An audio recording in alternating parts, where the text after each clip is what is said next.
مرحبا يا حبيب، أهلا وسهلا. أنا هذا من الممثل من إندونيسيا. أنا بعد من الممثل في إندونيسيا، وأنا كذلك عندي الولد الآن يدرس في تريم، هذا سنتين هناك. دعوتكم، أنا أريد ولدي يدخل إلى دار المصطفى يا حبيب. دعوتكم يا حبيب.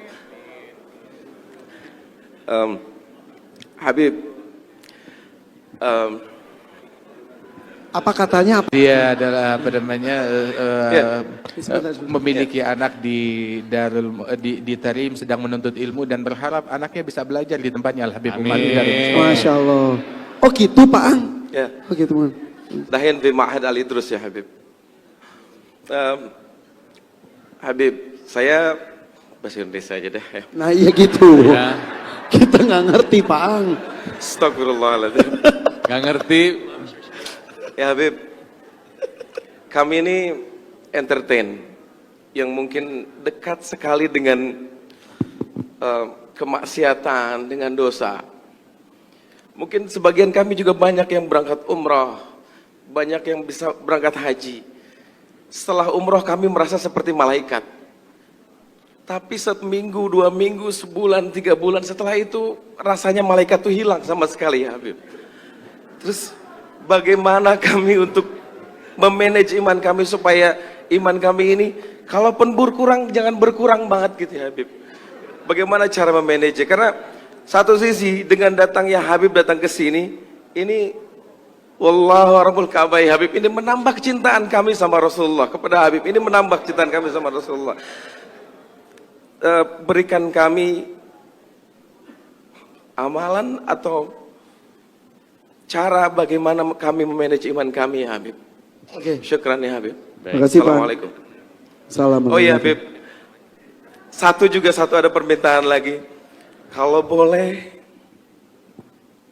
Habib jangan setahun sekali datang ke sini. Tapi kalau boleh Habib datang setiap hari ke kami ya Habib. Nahnu nuhibbukum ya Habib, nahnu nuhibbukum ya Habib. Allahumma salli, Allahumma qalbi mustaqil tarim. Salak bijahil Habib, salak bijahil Habib.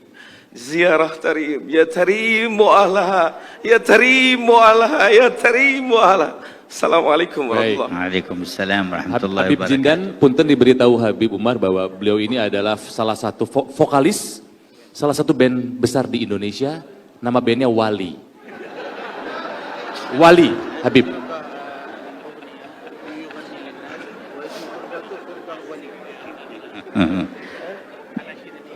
Barakallahu fika wa fi waladik. Amin ya Allah. Semoga Allah memberikan keberkahan kepada kalian. Masya Allah.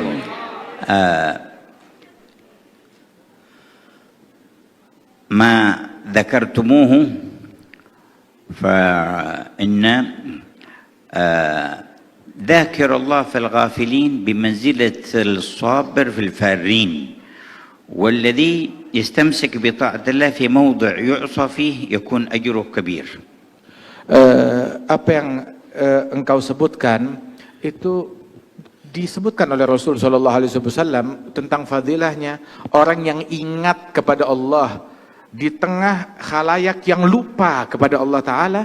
Maka orang yang ingat dan berzikir kepada Allah di tengah khalayak tersebut, itu ibaratnya bagaikan orang yang tetap teguh berjihad di jalan Allah di tengah orang-orang yang kabur melarikan diri daripada perjuangan dan jihad tersebut. Dan pahalanya besar sekali orang itu. لا تجر المعصية ولا تجر نفسك على المشاركة فيها وتمنى للعاصي أن يكون من التائبين والمهتدين. Kita jangan pernah menyetujui suatu kemaksiatan dan jangan pernah ridha akan suatu kemaksiatan pada diri kita ataupun pada orang lain. Akan tetapi juga sebisa mungkin kita membimbing orang lain, merangkul orang lain untuk lebih dekat kepada Allah Subhanahu wa taala dan menempuh jalan hidayat dan tertarik kepada kebaikan. ومهما رجوت أن ينتفع بك أحد أو تكف بعض الشر أو تقرب أحدا إلى الخير فانوي هذه النية لتحصل لك الدعوة إلى الله. Dan manakala engkau bisa menarik seseorang kemudian ataupun melakukan daripada kebaikan-kebaikan tersebut, niatkan apa yang kita lakukan ini di dalam profesi kita itu menjembatani sebagai media untuk berdakwah di jalan Allah Subhanahu wa taala. وإذا لم يتيسر لك شيء من ذلك وخفت على نفسك فرتب لنفسك ترتيب أن تكون في مكان لا خوف عليك فيه. Apabila kita dalam posisi kita bisa melakukan itu, keberadaan kita di tengah-tengah mereka bisa menjadi dakwah, mengajak orang untuk menjadi lebih baik, maka alhamdulillah. Tapi kalau tidak bisa, malah kita terbawa menjadi insan yang lebih buruk, maka hendaknya kita menghindari daripada situasi-situasi yang demikian. أما التوبة إلى الله فلا تبخل بها عن نفسك ولا تتقاعس عنها ولا تتكاسل، فإنه ما مراد عدوك منك في إيقاعك في المعصية إلا بعدك عن الله تبارك وتعالى، وما مراد الله من فتح باب التوبة إلا خذ العدو وتقريبك إليه، فكما أنك عدت إلى الذنب فعد إلى التوبة ولا تكسل عن ذلك واستمر، فإذا علم الله فيك الصدق جاء وقت يحول بينك فيه وبين المعاصي ويوفقك للثبات. Adapun untuk bertaubat dan kembali kepada Allah Subhanahu wa taala, maka jangan pernah berhenti ataupun menjadi malas-malesan untuk taubat dan selalu kembali kepada Allah Subhanahu wa taala, sebanyak apapun dosa kita dan kesalahan kita, dan sesering apapun kita balik lagi kepada kemaksiatan. Sebab syaitan itu dia punya misi untuk selalu menjebloskan seseorang dalam kemaksiatan. Dan setan ini musuhnya Allah Ta'ala. Dan Allah Ta'ala bukakan pintu taubat seluas-luasnya untuk menggagalkan upaya syaitan. Maka sebagaimana seseorang seringkali berulang kali balik bikin dosa lagi, udah taubat bikin dosa lagi, maka juga bikinlah berulang kali selalu bertaubat kepada Allah Subhanahu wa taala. Sebanyak apapun kita terpuruk dalam kemaksiatan, maka perbanyak selalu taubat kita kepada Allah Ta'ala. كما أراد عدوك أن يخزيك بمعصية ربك فأخزه أنت بالتوبة إلى ربك. Sebagaimana musuh kita syaitan ingin menghinakan kita dengan maksiat kepada Allah, maka hinakan dan kecewakan syaitan dengan kita bertaubat lagi kepada Allah Ta'ala.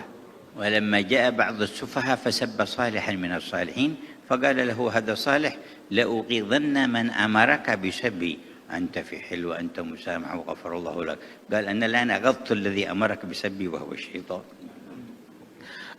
Ketika seseorang mencaci maki seorang soleh dengan cacian yang sangat provokatif, maka orang yang soleh tersebut yang dicaci maki, dia berkata kepada si pencaci itu, sungguh saya akan membuat kesal dalang yang memprovokasi engkau untuk mencaci saya. Dengan apa membuat kesalnya? Yang dalang yang membuat engkau kesal, yang membuat engkau mencaci saya adalah syaitan, dan saya akan mengecewakan dia dengan saya memaafkan engkau, dan saya bersihkan hati saya terhadap engkau, tetap saya cinta kepada kamu, sehingga syaitan kecewa dan gagal upayanya. ويعينك على تطهير قلبك وعلى سرعة النور إليك أن تقرأ اسم الجلالة اسم ربك الله الله الله بمد اللام وسكون الهاء 66 مرة كل ليلة. Dan sungguh di antara hal yang membantu kita untuk istiqamah, membersihkan hati kita dari keinginan kepada selain Allah Ta'ala dan kecenderungan untuk menyimpang dari jalan Allah Ta'ala, itu yang bisa membantu kita itu adalah dengan kita banyak berzikir Allah, Allah, Allah.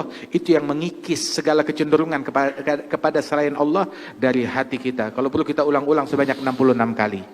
وتقرأ 7 مرات من سورة الناس في الصباح وفي المساء.